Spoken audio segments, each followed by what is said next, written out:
The antiseptic smell hit her first, always did. That particular blend of bleach, floor wax, and something underneath that Hannah had learned to identify as human suffering.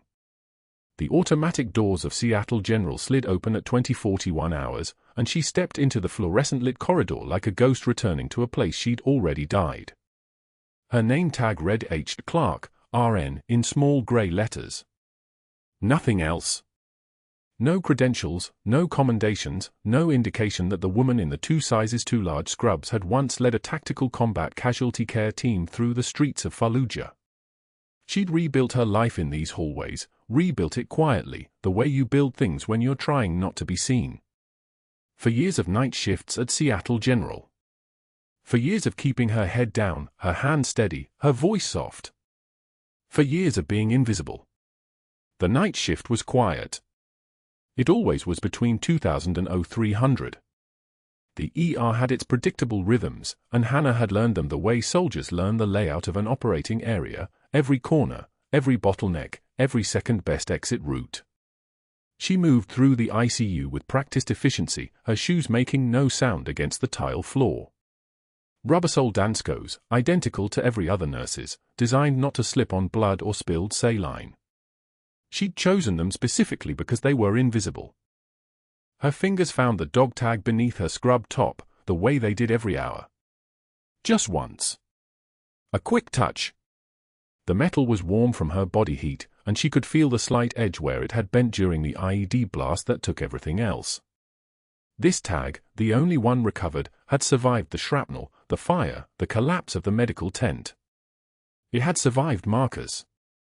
She pressed it against her sternum like a prayer and kept moving.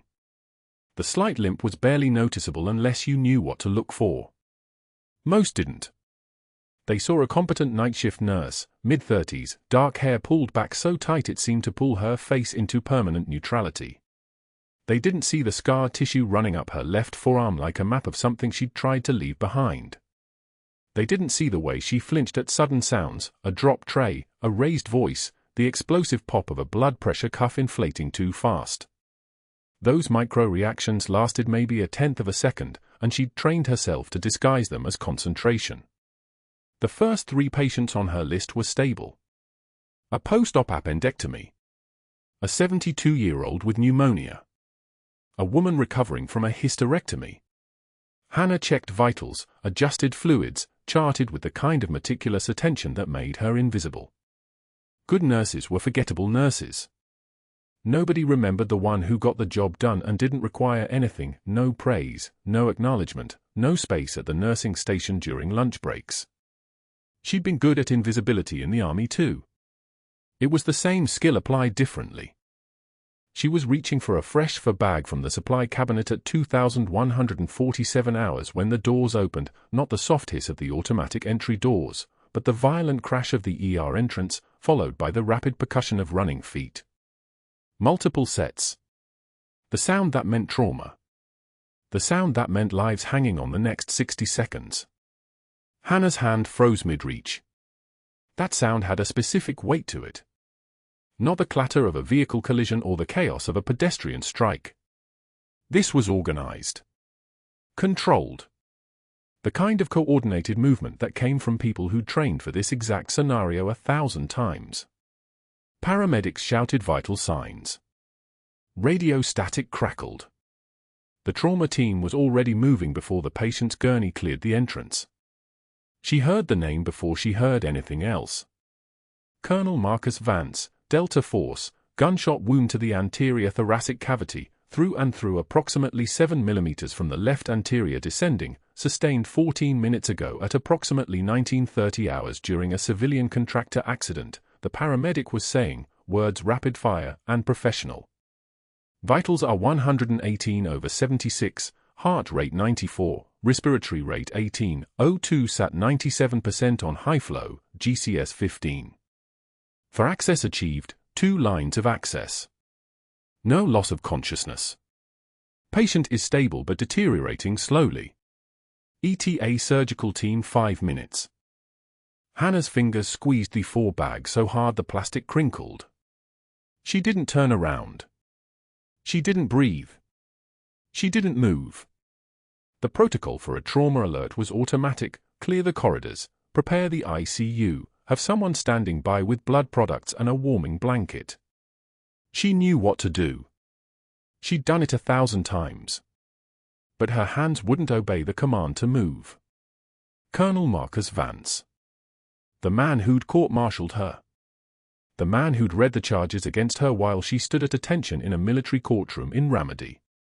The man who'd looked at the evidence of her valor and called it insubordination. She forced herself to breathe. In through the nose. Out through the mouth. The same breathing protocol she'd taught to combat casualties who were bleeding out and panicking. Focus on the physiology. Control the breath, control the panic, control the outcome. Her hands released the 4-bag. They found the supply cart. She was moving before her brain caught up with her body because muscle memory was stronger than shock. The body knew what to do even when the mind was reeling. Dr. Ashford swept past her without acknowledgement. Of course he did. He never acknowledged the night shift nurses. He was chief of surgery, a man who existed in an upper atmosphere of the hospital hierarchy where people like Hannah Clarke simply didn't register.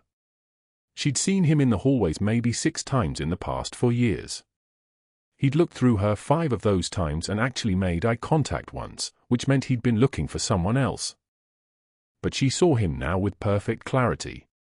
Mid-50s, salt and pepper hair that probably cost him $100 a month to maintain, the kind of watch that signaled old money, a Rolex Submariner. She noted automatically, the way soldiers automatically catalog exits and threats. His presence in the hallway created a kind of pressure difference, like the air itself was being displaced by someone too important to take up normal space. Get the colonel to ICU 7, Ashford ordered to no one in particular, which meant everyone, which meant the hierarchy had already been established and he was at the top of it. I want neuroimaging, chest X-ray, CT angiography. Let's make sure we're not missing anything internally. The trauma team moved like a school of fish, coordinated and immediate. Hannah pushed herself against the wall. Invisibility was easier when you took up less space, and watched the gurney pass. She got one clear look at the patient's face. It was definitely him. Older than she remembered. Harder in a way that suggested the past 3 years hadn't been gentle. But the face was unmistakable. The same sharp jaw she'd seen in briefing rooms in 2021. The same cold blue eyes that had read her court-martial findings with something that looked like regret but had probably been disappointment. Colonel Marcus Vance, the man who'd ordered her to stand down while civilians were pinned under collapsed concrete. The man who told her to wait for proper authorization. The man whose hesitation, whose caution, his rule-following, his by-the-book approach to a situation that couldn't be solved by the book, had cost her 3 of her own soldiers and 6 civilians who might have lived if she'd acted when she knew she needed to act. She'd saved the other 6 anyway. That was what the court-martial had been about. That was why she'd been medically discharged instead of dishonorably discharged. The decision had saved lives, and for that, they'd stripped her of her rank, her clearance, and her future. Hannah pressed her back against the wall as the trauma team pushed the gurney past. She didn't look away. She needed to see this. She needed to confirm it wasn't some cruel intersection of coincidence and memory. The dog tag beneath her scrub top felt like it was burning through the fabric, branding her sternum. Colonel Vance's eyes moved across the corridor, systematically scanning the space the way trained soldiers do, taking in exits and threats and the positions of every person in the room. His gaze swept past Hannah without stopping. She was invisible to him. She was exactly what she'd built herself to be. Just another night shift nurse in a generic hospital that thousands of people passed through every year. He would never know she was there. He would never know that the small, competent woman with the invisible limp who would spend the next several hours monitoring his vitals and managing his full lines was the soldier he'd once believed needed to be court-martialed. The stretcher disappeared through the ICU double doors.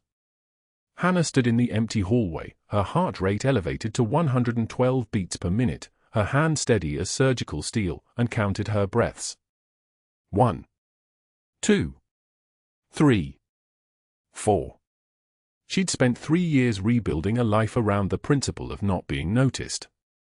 And in the space of 6 seconds, that entire foundation had been made irrelevant.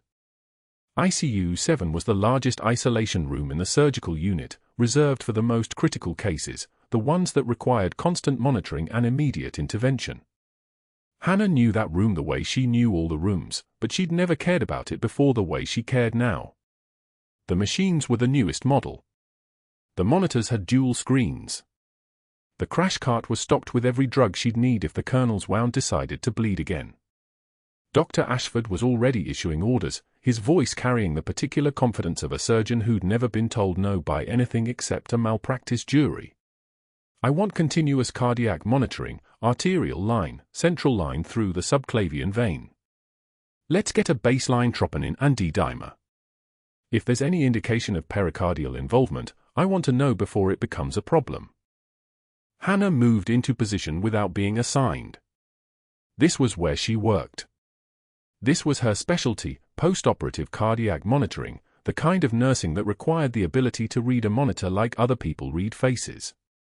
She'd learned it in combat, where cardiac monitoring meant feeling for a pulse in the carotid artery and counting the seconds between compressions. The machines were just a more sophisticated version of that. She was reviewing the initial vitals when Dr. Ashford entered the room. He didn't acknowledge her directly, but she felt the shift in the air when he stopped. She was adjusting the fall line, the one the paramedics had placed with field speed rather than optimal technique. There was a slight infiltration around the needle, fluids weren't going in where they were supposed to. Hannah had already identified the problem and was preparing to replace it with the kind of smooth efficiency that came from having performed the procedure thousands of times. Her hands moved with muscle memory that predated this life, predated the invisible scrubs and the night shifts and the 4 years of being forgettable. They move the way hands move when they've been trained to work under fire, when they've held the femoral artery of a bleeding soldier while waiting for a helicopter, when they've started fours with 2 fingers blown off your left hand and adrenaline making everything shimmer and wrong. 14-gauge angiocath. Saline lock. Tape placement that would hold even if the patient coded and they had to move fast. She didn't look up to see Dr. Ashford watching from the glass partition. She didn't need to. She could feel the weight of his attention like something physical, like the way you feel eyes on your back in a dark hallway. His presence lasted exactly 7 seconds. Then he was gone, back to whatever world he inhabited where night shift nurses were invisible until they did something worth noticing. Hannah finished securing the 4, checked the placement with a single palpation of the vein, and moved to the monitor. The heart rate was holding steady. The blood pressure was stable. The oxygen saturation was at 98% on supplemental flow.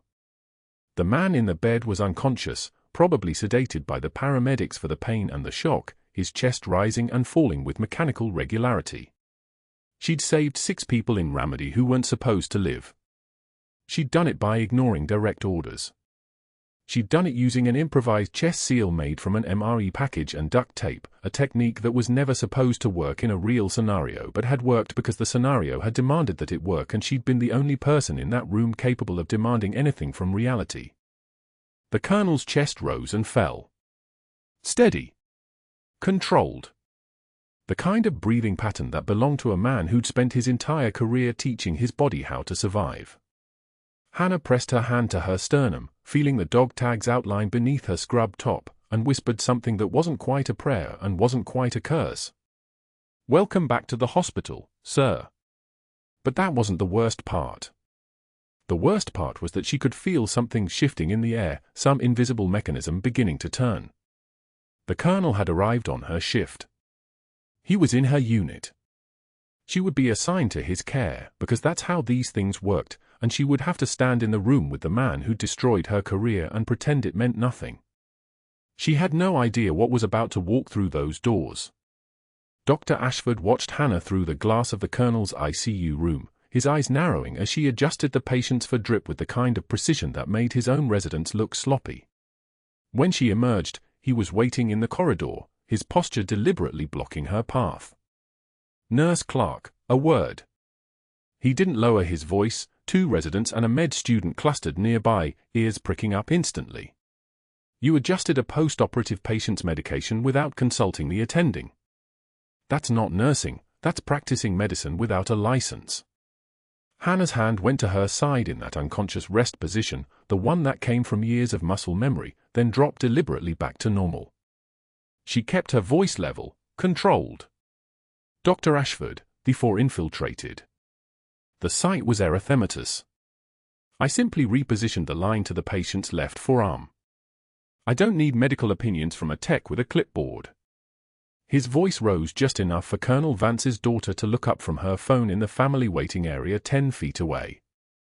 Get back to your station. Now. That was the first time. The second came inside the patient's room itself, where Hannah was checking post-operative vitals, heart rate steady at 78, blood pressure holding at 132/81, oxygen saturation locked at 98% on 2 liters. The Colonel's 2 adult children stood vigil on either side of his bed, the son in a Seahawks cap, the daughter clutching a thermos of hospital coffee. Dr. Ashford entered without knocking, read the chart with deliberate slowness, then turned to face the family with the kind of expression that had probably ended medical careers before breakfast. I apologize for any confusion regarding your father's care, he said smoothly. This nurse sometimes forgets her place in the care hierarchy. Your father is receiving physician-level treatment, not improvisation or amateur intervention. The Colonel's son glanced at Hannah, that uncomfortable look of witnessing someone else's humiliation. She took one measured breath, the kind that had steadied her hands during a 3 a.m. blood transfusion, that had kept her rifle scope still through sandstorms in Ramadi, and said absolutely nothing. Her jaw tightened. Her hand stayed still. She did not look away from the monitor, but she had heard every word. But that wasn't the worst part. The worst part came in the break room at 06 for 5 hours, shift change time, when 8 nurses sat clustered around the table with their morning coffee and 2-day-old bagels from the staff lounge. The fluorescent lights hummed their mechanical song above them. The smell of burnt coffee and antiseptic hung in the air like a permanent tenant. Hannah was retrieving her bag when Dr. Ashford walked directly to the bulletin board and pinned up a formal write-up with her name centered at the top in bold 12-point font, policy violations, corrective action required. The room went dead silent. 7 documented instances, he announced to the collective room, but his eyes never left Hannah's face. Exceeding scope of practice on 4 separate occasions. Unauthorized direct patient contact. Failure to follow proper chain of command. Documentation of these violations spanned 6 months. He adjusted his glasses, savoring the moment. Effective immediately, Nurse Clarke is reassigned to pediatrics. The ICU is no longer her assignment. The words hung in the recycled air like a death sentence. One by one, the other nurses grabbed their food and scattered like birds flushed from cover. Margaret pushed her chair back without meeting Hannah's eyes. Deshawn suddenly needed to check something in his locker. Within 90 seconds, Hannah was alone at the table, the silence pressing down like physical weight. She could hear her own heartbeat, steady and controlled, the kind of calm that came from having survived worse than professional humiliation. One tear escaped down her cheek. She wiped it away with the back of her hand without breaking eye contact with Ashford. Without trembling. Without the voice crack that he was clearly hoping for. She stood up slowly, deliberately, and said exactly what she needed to say. I hope when you need someone to save your life, Dr. Ashford, they show you more mercy than you've shown me. The sentence landed like a blade. His smile faltered for just a fraction of a second, not because he was frightened, but because he had expected her to crumble, and she had done no such thing. People like you don't save lives, he said, his voice carrying that dangerous edge of a man who hadn't gotten the reaction he wanted. You follow orders. That's all you've ever done. He left her standing alone under those fluorescent lights that suddenly felt less like hospital illumination and more like interrogation lamps.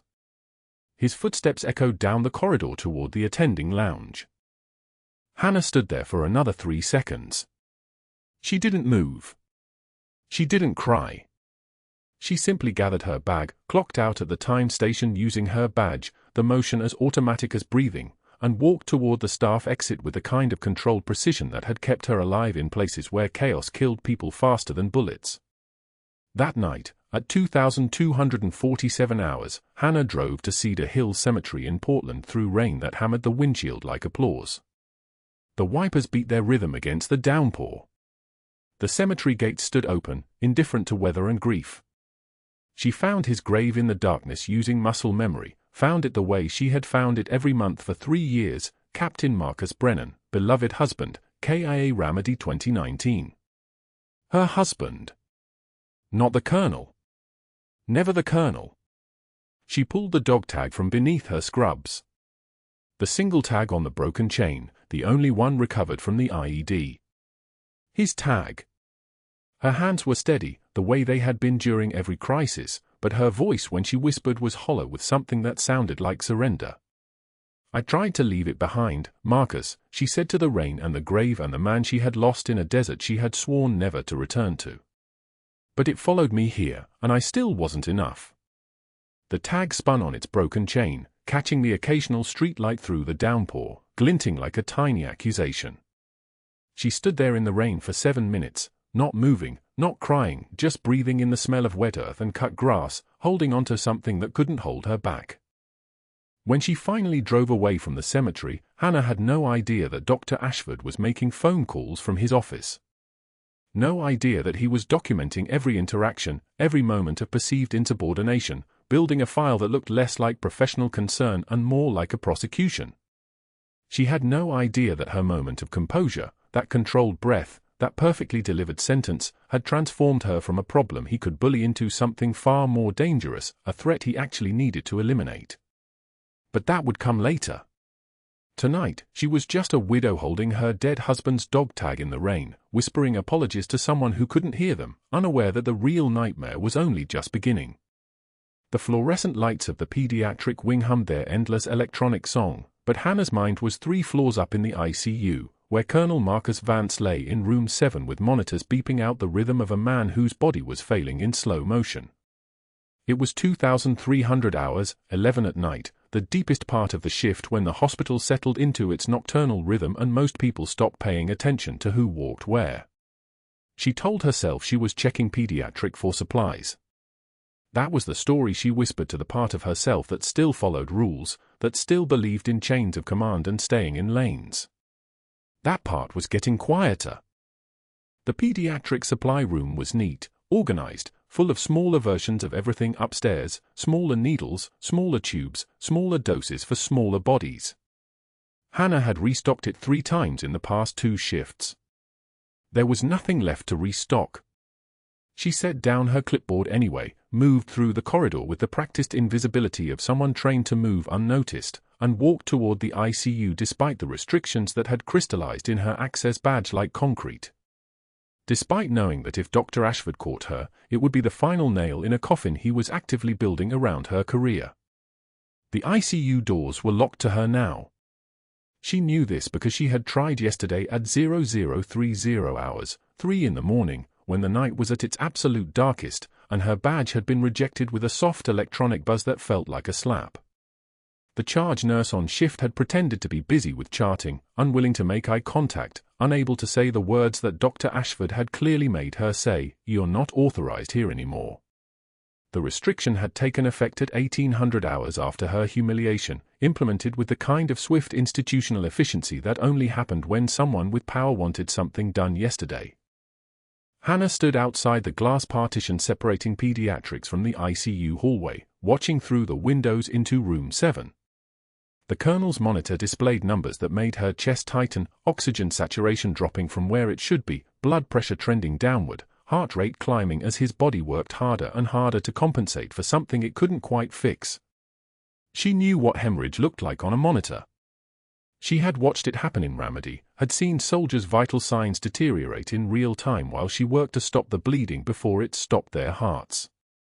She could read this chart the way other people read subtitles on a foreign film. The story was written in numbers and waveforms. But she wasn't authorized to read it. She wasn't authorized to be here. She wasn't authorized to help. The knowledge sat in her stomach like shrapnel. Through the glass, she could see Dr. Ashford's silhouette at the nurse's station, bent over his laptop with the posture of a man conducting a symphony. Every movement was deliberate, purposeful. He was making phone calls. Hannah realized. She could see the curve of the phone pressed against his ear, could see his mouth moving. The man was relentless. She had to give him that. He wasn't just reacting to her presence anymore, he was architecting something. Something strategic. Something that required conversation she wasn't part of. She learned what those conversations were about 48 hours later, when the institutional machinery he had set in motion became visible. The nursing director pulled her aside at 1,630 hours. Her name was Patricia Holloway, a woman with 30 years of hospital experience and the careful neutral expression of someone who had learned not to take sides in wars she didn't start. "Hannah, I need you to understand what's happening here. Dr. Ashford has requested your complete personnel file, your work history, your credentials verification. He's building a case, and honestly." Patricia glanced over her shoulder, then lowered her voice. "Honestly, it looks official. He's gone through channels. Nothing that's technically wrong, but it's organized. Systematic." The word systematic was worse than anger. Anger was emotional, reactive, temporary. Systematic meant Dr. Ashford was thinking like a strategist, moving pieces across a board. It meant this was going to be complicated to survive. By the next morning, every nurse who worked Hannah's regular shifts had been reassigned. The charge nurse told her directly this time, no more pretending to be busy. Dr. Ashford requested rotation changes for continuity of care during Colonel Vance's recovery. He wants fresh staff on the case. That means... She trailed off, but Hannah heard the rest anyway. That means no one who might testify that you're competent. That means no allies in the building. The hospital had become a maze with only dead ends. Hannah was filing pediatric discharge summaries in a back office when she overheard two residents talking by the medication cart outside her door. Their voices were young, casual, the way people talk when they don't think anyone's listening, the way people always talk when they're repeating gossip they assume is true. "Yeah, that night nurse on ICU. Ashford's been asking about her military service background. Apparently she lied about something on her credentials. He's building a termination case. Says she misrepresented her experience and someone needs to catch that before she hurts a patient." Hannah's hands went still on the keyboard. Lied about something. That phrase was architecture too. Dr. Ashford wasn't saying she was incompetent. He was saying she was fraudulent. There was a difference, and the difference was the difference between getting fired and getting reported to the state licensing board. She was still thinking about fraudulent, about misrepresented, about the careful lies that powerful people could tell when they had the institutional authority to make those lies stick, when the overhead PA crackled at 0247 hours on her third shift in pediatric exile. "Code Blue, ICU Room 7. Code Blue, ICU Room 7. Room 7. Colonel Vance." The name hit Hannah like artillery fire, not sudden and shocking, but resonant and heavy, something that reverberated through her body and set everything else vibrating in response. Her body moved before her conscious mind could negotiate with the rules that were supposed to contain her. She was running. Down the corridor, through the pediatric unit, toward the ICU doors she was no longer authorized to open. The restriction had become even more absolute in the past 48 hours, not just a soft electronic denial anymore, but a hard lock that wouldn't even buzz. The badge reader on the ICU doors glowed red when she swiped it. Denied. Denied. Denied. Through the glass partition, she could see the ICU in active crisis. The trauma team moved with controlled urgency around Room 7, but something was wrong with the rhythm. There was hesitation. There were gaps in the choreography. The on-call surgical team wasn't here yet. She could hear the nurse calling out ETA 12 minutes, still in traffic from Mercy across town. 12 minutes was an eternity in medicine. 12 minutes was the difference between a salvageable hemorrhage and a dead patient. Dr. Ashford stood at the nurse's station, watching. He was frozen. Actually, visibly frozen. His face had gone the color of hospital walls, pale, institutional, bloodless. His hands gripped the edge of the desk so hard his knuckles blanched white. This was the first time Hannah had seen him without the armor of authority, without the angle of his head angled down to look at someone. He looked small. He looked like a man who had suddenly realized that his power to give orders meant nothing when those orders couldn't save a life. Hannah grabbed a visitor badge from the unattended reception desk, the kind that opened no doors but looked official enough to walk past anyone not paying attention, and she punched the emergency door release. The ICU doors hissed open like a held breath being released. She was moving before the ethics of it, before the authorization of it, before anything except the fact that there was a patient coding and 12 minutes was too long. Her hand found the medication cart as she moved past it. Her eyes found the crash cart. Her body remembered every protocol from Ramadi, from Fort Bragg, from 3 tours in desert heat where the difference between living and dying was the space between one decision and the next. The resident who was performing chest compressions was losing rhythm, growing tired. Hannah could see it in the slight falter of his hands, the way his compressions were becoming shallow. "Switch," she said, and the word came out with the weight of command, the voice of someone who had ordered people to do things in situations where doing things meant the difference between going home and going home in a box. The resident looked up, confused, but something in her face, the absolute certainty, the absence of question, made him step back. Hannah took over compressions. Her hands found the sweet spot, the intersection of ribs where pressure could push blood through a heart that had forgotten how to do it. She counted them out loud, 1, 2, 3, 4. The rhythm was meditation and violence in equal measure, the kind of focused intensity that dissolved everything else. There was no Dr. Ashford watching. There was no administrative leave. There was no restraint or humiliation or the wreckage of her career. There was only the patient. There was only the math, compression depth, compression rate, time until the surgical team arrived. 11 minutes now. "Push epi," she said, and someone pushed the medication into the colonel's full line. "Charge the defibrillator to 360. The machine whined as it powered up, that electric hiss like a held breath. She kept counting compressions, kept the blood moving, kept the organ perfusion alive through pure mechanical insistence that this man was not going to code on her watch, authorization or not, career or not. But that wasn't the worst part. The worst part was that Dr. Ashford was watching, and she could see him from the corner of her vision, frozen at the nurse's station, watching a nurse he had spent 72 hours systematically isolating suddenly materialize in the ICU performing what looked like the medical procedure of her life. He had restricted her from this room. He had reassigned her team. He had built a case against her character and competence. And now she was the only one who knew exactly what to do. The resident who had stepped back was staring at Hannah's hands with an expression that looked like recognition slowly dawning, like someone watching a photograph develop in real time. He was maybe 26, maybe fresh out of medical school, the kind of young who hadn't yet learned to hide the shock of witnessing true competence when it contradicted everything his attending physician had told him. "You're cleared to administer emergency medication," the resident said. It wasn't a question. It was someone reading the obvious truth of a situation and acknowledging it out loud. Hannah didn't answer. She was counting. She was monitoring the monitor. She was keeping a man's heart beating by sheer force of will and muscle memory and the kind of rage that burns cold instead of hot. The colonel's oxygen saturation was climbing. The monitor was beginning to show something that looked like rhythm, something closer to the sine wave of life instead of the flat line of death. 10 minutes now. The monitor flatlined at 0300 hours.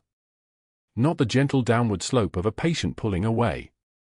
A sudden, violent plunge, the sine wave of life dropping into a straight line that meant hemorrhage, meant catastrophe, meant the colonel's chest wound had torn open during a routine vitals check like it had been waiting 3 days for this exact moment. The night nurse assigned to room 7 screamed. The sound carried down the corridor, bounced off tile, and reached Hannah in the pediatric wing where she'd been reassigned, forbidden, restricted. She heard it anyway. Some sounds transcend hierarchy. She moved. Security footage would later show her abandoning the pediatric station at 0301, moving through corridors at a pace between walk and run. Not frantic. Never frantic. The kind of movement that came from muscle memory older than her nursing credentials, deeper than any hospital policy. Room 7 was chaos. The night nurse was calling a code. A resident stood frozen, phone in hand. The monitor beeped its terrible message, asystole, no electrical activity, just flatline and silence and death arriving on schedule. Dr. Ashford spun as Hannah entered. His face flushed the color of rage. You're not authorized to be in this unit.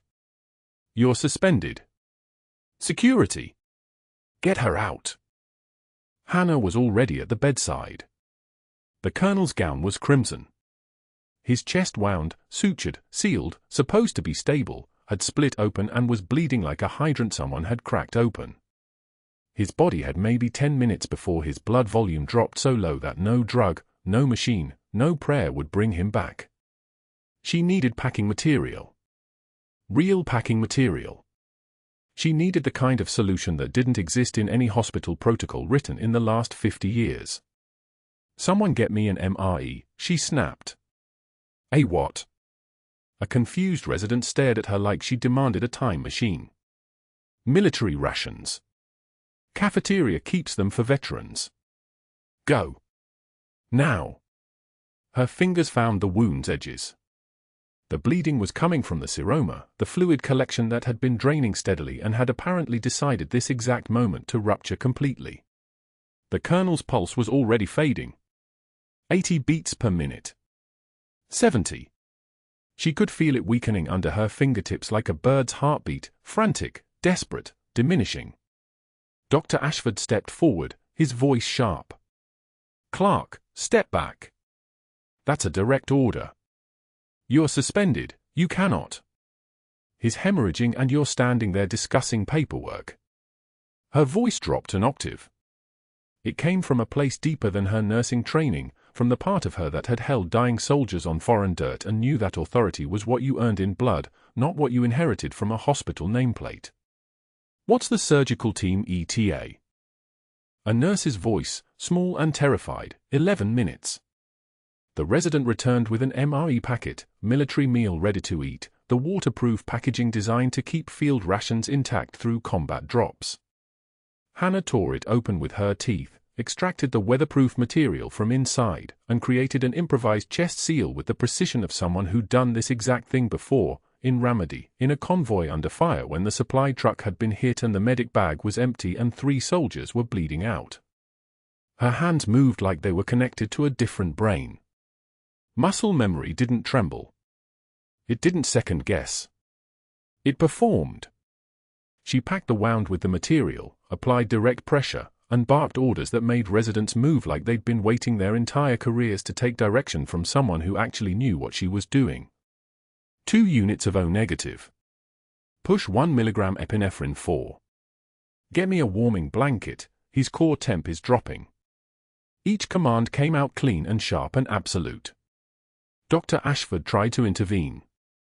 No, we need to, that's not protocol, we should. His voice trailed off as Hannah ignored him completely, focused entirely on the colonel's chest, on the bleeding that was slowing, on the pulse under her fingers that was climbing back from death. 10 minutes. The colonel's blood pressure rose. 80/40. 85/45. His oxygen saturation climbed. The monitor showed a rhythm that looked almost like life. 11 minutes. His eyes fluttered. Barely conscious, but conscious. His hand moved. His daughter, asleep in the waiting room, didn't know her father had almost died while she dreamed. 12 minutes. The surgical team crashed through the doors like a wave. The lead surgeon took one look at Hannah's improvised seal, the MRE packaging, the precise packing technique, the way she'd stabilized bleeding that should have been unsurvivable, and his face shifted. Jesus Christ, he whispered. That's combat medicine. Who are you? Dr. Ashford's voice came from behind her, ice and venom. She's nobody. She's fired. Security, escort Nurse Clarke from the building immediately. I'm calling the board right now. She's on immediate administrative leave, effective this second. Badge and credentials, Clarke. Now. Hannah's hands were still bloody. The blood was starting to dry in the creases of her palms, in the webbing between her fingers. She removed the plastic hospital badge from her pocket and laid it on the colonel's bedside table with the kind of deliberate care someone uses when they're setting down something precious and accepting it will never be theirs again. The silence was the kind that happens when a room has just witnessed something it doesn't have words for. 2 security guards, young, uncomfortable, clearly unsure why they were being ordered to escort a woman whose hands had literally just kept someone alive, appeared at the doorway. Hannah walked between them. The colonel's daughter stood in the corridor in her pajamas, watching with the confused expression of someone trying to understand why the person who saved her father's life was being removed by security. The rain started as Hannah reached the parking lot. Not a drizzle. A downpour, as if the sky had been waiting for this exact moment to break open, to match the feeling of everything shattering at once. 3 days passed. Hannah's apartment was small, intentionally anonymous, decorated with nothing that might reveal who she had been or what she had done. A single photograph on the nightstand, a soldier in desert camouflage, his arm around a younger Hannah, both of them squinting into sun that looked like it could bleach color out of everything. The frame held the only copy left of the last time Marcus, her husband, not the colonel, the Marcus who'd become a memory when an IED in Fallujah didn't discriminate between medical officers and insurgents, had smiled. She was sitting on the apartment steps, watching rain and trying not to think about anything at all when the sound arrived. Rotor wash. Distant at first, then closer. The unmistakable percussion of a military helicopter descending, moving air like it was moving violence, settling somewhere near the hospital 3 blocks away. Hannah's phone buzzed. News alert. Military presence at Seattle General, details emerging. She didn't move. The rain was warm despite the cold it felt like. Everything contradicted everything else now. The hospital's main corridor was different when she finally went back to collect her locker, not a choice, but an obligation, the simple human need to reclaim the things that were still technically yours. She entered through the side entrance, avoiding reception, trying to be invisible in the way she'd perfected over 3 years. The uniformed personnel appeared before she reached the locker room. Not hospital security. Not police. Delta Force in dress uniform, moving with the kind of coordinated precision that made regular soldiers look like they were wandering. Their bearing was different. Their eyes were different. They had the look of people who'd survived things that shouldn't be survivable. Dr. Ashford rushed from his office toward the commotion, white coat flaring. His voice carried down the corridor, "This is highly irregular. You cannot simply enter a hospital and demand access to personnel. There are protocols." The lead soldier was a lieutenant colonel, ribbons on his chest that told stories of places the world preferred to forget.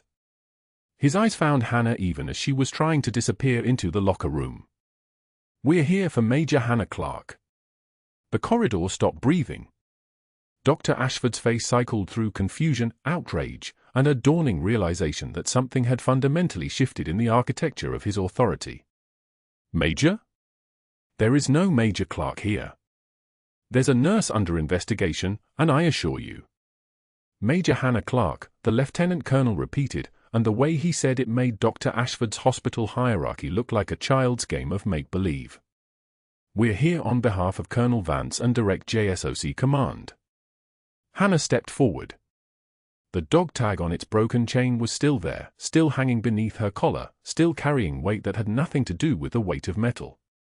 The lieutenant colonel saluted. Not casual. Precise, respectful, the kind of salute that was reserved for heroes or the dead or people who'd somehow become both. The 6 Delta Force operators behind him saluted in unison. "Major Clarke.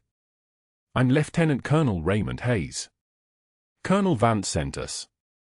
We need to talk about what you did 3 nights ago, and what someone has been trying to hide about it." The room had stopped understanding what was happening. The rotor wash hit the hospital windows like artillery fire, and that was when everything shifted.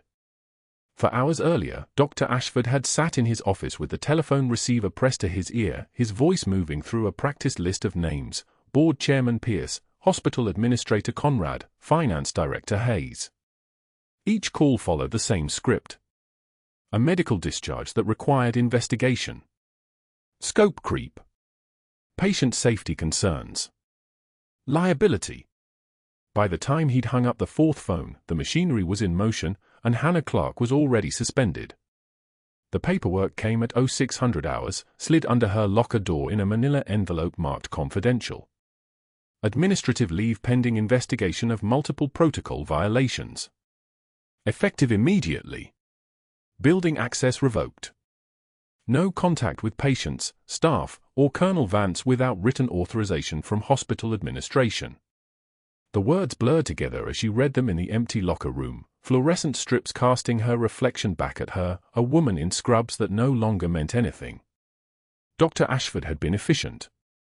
He'd restricted her access at the badge reader level, removing her credentials from the system so she'd be flagged the moment she tried to enter. He'd left a message with the nursing station forbidding anyone from passing her information about the colonel's condition. No updates. No progress reports. No way to know if the man she'd saved 3 nights ago was even still breathing. The isolation was tactical. Professional. Designed to sever every thread that connected her to the hospital before anyone could ask questions about what she'd actually done in that room. Hannah had gone home to an apartment that felt smaller than she remembered, sat on the edge of her bed that still smelled like starch and antiseptic, and held her late husband's dog tag until her palm left a crescent-shaped indentation in her skin. 3 days later, she came back to collect her belongings.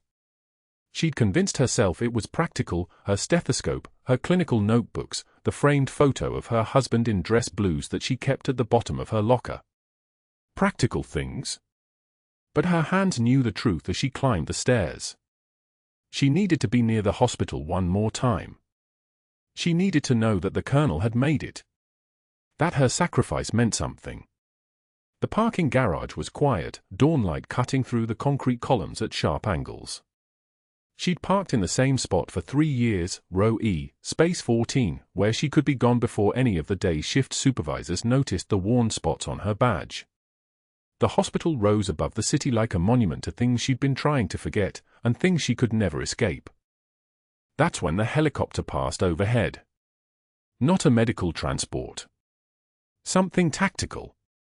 The rotor wash made the windows rattle, the sound like thunder holding its breath. Hannah froze halfway across the parking garage, her keys hanging from one finger, and watched the helicopter trace a line across the Portland skyline toward the landing pad on Seattle General's roof. Military aircraft. Her chest tightened. The kind of instinct that didn't fade with medical discharges or civilian jobs. Something was coming. She took the back stairs into the hospital, not because she was allowed, but because 3 years of night shifts had taught her where security cameras had blind spots and which doors didn't require badge access from the inside. Muscle memory. The same kind that had kept her moving through Ramadi when the IED took Marcus. The main corridor was chaos. 2 soldiers in dress uniforms, Delta Force patches visible beneath their coats, stood at the reception desk with a casualness that only came from being comfortable with being the most dangerous people in any room. Their bearing was unmistakable. The way they held their weight. The way their eyes tracked exit points and potential threats even as they smiled at the terrified receptionist. Behind them, a third officer moved with a kind of controlled precision that made people unconsciously step out of his way. Lieutenant Colonel. She could read rank the way some people read lips. Dr. Ashford came around the corner from the administrative hallway, and Hannah watched his entire posture change, the subtle compression of his chest, the way his jaw locked. He'd seen them too. He understood what soldiers at a hospital reception desk meant. "I'm Dr. Ashford, Chief of Surgery. Can I help you with something?" His voice had the careful cadence of someone trying to sound authoritative while internally liquidating. The lieutenant colonel's eyes moved past him without acknowledgement, scanning the corridor. When they found Hannah standing in the shadows of the back hallway, still in her civilian clothes, her locker bag slung over one shoulder, something shifted in his expression. Recognition. "We're looking for Major Hannah Clarke," he said. The words were simple. Not a question. A command that had been relayed down a chain of custody from someone important enough that military helicopters landed on rooftops. She works this hospital. Dr. Ashford's mouth opened. Closed. Opened again. There's no one by that name on our staff. We have a nurse named Hannah Clarke, but she's under investigation and no longer.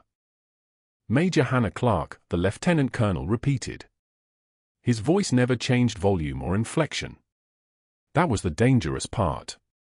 Silver Star recipient for Valor in Ramadi. Bronze Star with Valor. Purple Heart. She was a special operations medic attached to Colonel Vance's team, and Colonel Vance has requested her by name for his continued medical care. The silence lasted 3 seconds. Dr. Ashford's face moved through an entire landscape of emotions, confusion, anger, and finally the specific kind of terror that comes from understanding you've made a catastrophic mistake. His eyes found Hannah in the hallway, and she watched him calculate the geometry of her rank, her medals, and the Delta Force officers now walking toward her with a respect they'd never shown him. Major Clarke, the lieutenant colonel said, extending his hand. I'm Lieutenant Colonel Hayes, Task Force 121. The colonel sent us. Welcome home. The words were quiet, but they echoed through the corridor like artillery. Home. As if she'd been recognized. As if the name Hannah Clarke had held rank all along, and everyone in Portland had simply been too blind to see it. She took his hand and felt the specific kind of grip only soldiers gave each other, strength controlled, respect conveyed in the pressure of palms. How is he? Stable. Healing faster than expected. Hayes's smile was brief and clinical. Probably because his surgeon was actually competent during the crisis, unlike someone else on the night shift. One of the Delta operators handed a USB drive to the hospital IT specialist, a man named Marcus Webb who'd mentioned 2 tours in Afghanistan during his interview 4 years ago and had watched the entire administrative attack on Hannah unfold with the particular fury of someone who recognized institutional betrayal when he saw it. Security footage, Webb said to no one in particular, handing the drive directly to Hospital Administrator Conrad, who'd just emerged from his office looking confused. Every second of Dr. Ashford's activities on hospital servers, including the files he deleted at 03 for 7 hours on the night of the code blue. The deletion attempts failed. I recovered everything in real time. He paused. There's also video of him standing frozen at the patient's bedside for 97 seconds while Major Clarke initiated emergency intervention. I timestamped it. He gave 0 orders. 0 assistance. The IT specialist's voice had the tone of someone who'd seen enough unnecessary deaths to recognize sabotage when he witnessed it. Dr. Ashford moved toward the exit, not running, but with the careful positioning of someone trying to exit a conversation before it became irreversible. Admiral Pierce himself appeared from the administrative wing, accompanied by 3 board members and the hospital's chief of medicine. They'd been watching. They'd been waiting for the moment military personnel arrived to validate or condemn. The board meeting happened in the conference room over the next 2 hours. Hannah sat in the observation gallery with Hayes while security footage played on the wall display, her moving with precision in the trauma bay, Ashford frozen and incompetent, the phone records of his board coordination, the systematic documentation of his harassment campaign. The nursing director testified. 6 nurses came forward. The IT specialist presented timestamps. The story didn't need interpretation. It presented itself in objective fact. Dr. Ashford's defense was brief. He was terminated for cause before 1,100 hours. His medical license was flagged for state review. His credentials were sent to the National Practitioner Data Bank with a notation of termination for patient safety violations. His employment with Seattle General was ended effective immediately with no severance, no recommendation, no path back.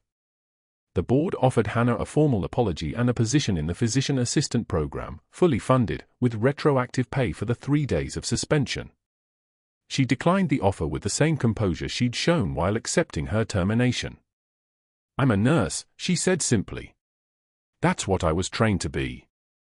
That's what I want to continue being. The chief of medicine nodded as if she'd just explained something profound. 2 weeks later, Dr. Ashford was hired for night security at Seattle General, the only position available from the hospital's employment services, the only job that would take him with his tainted record. Hannah watched him in his blue uniform shirt as she passed the security desk one evening, checking badges with hands that trembled when he thought no one was looking. His eyes never met hers. He knew what he'd set in motion, and he understood now that the woman he'd tried to destroy had been standing at the intersection of military and medicine the entire time. But the resolution came 6 months later, when Hannah took the private elevator to the recovery wing where Colonel Vance was completing his rehabilitation. He stood when she entered, shakily, but standing. His daughter was there. Hayes was there. 3 other Delta operators who'd served in Ramadi lined the far wall with the casual dignity of men who'd learned to honor each other without words. "I've been practicing that for 3 weeks, the colonel said. Just so I could do it when you walked in." On the table beside his bed was a shadow box containing 2 dog tags on repaired chains, side by side, both mounted with a single inscription: "Courage is not the absence of fear, but the decision that something else is more important." The colonel handed her a folder. "The Army Board for Correction of Military Records reviewed your court-martial. It's been overturned. Your medical discharge has been reclassified as honorable retirement. Your rank and decorations are fully restored." Hannah took the folder with steady hands. The same hands that had held broken soldiers and defied broken men. The same hands that had saved Colonel Marcus Vance when he was just a trauma patient, just a man on a stretcher, just another life that needed saving. "I don't need the army to tell me who I am anymore," she said quietly. "But thank you, Colonel." She looked at the dog tags in their shadow box, hers and her late husband's, finally at rest together. Finally home. Through the window, the Seattle dawn broke over the hospital where she'd been humiliated, fired, and finally recognized. In the lobby 6 floors below, Dr. Ashford checked badges and pretended not to notice when officers walked past with respect reserved for heroes. Hannah pinned her military rank insignia beside her nursing credentials on her scrub top, both identities finally allowed to coexist in the same breath. The quietest person in the room had been holding it all together, and now everyone could see it. If you made it this far, you understand that the people around you might be carrying wars you can't see. Subscribe for more stories about the warriors working in hospital corridors and emergency rooms across America. Like this video if you believe hidden strength deserves recognition. And comment, would you have done what Hannah did?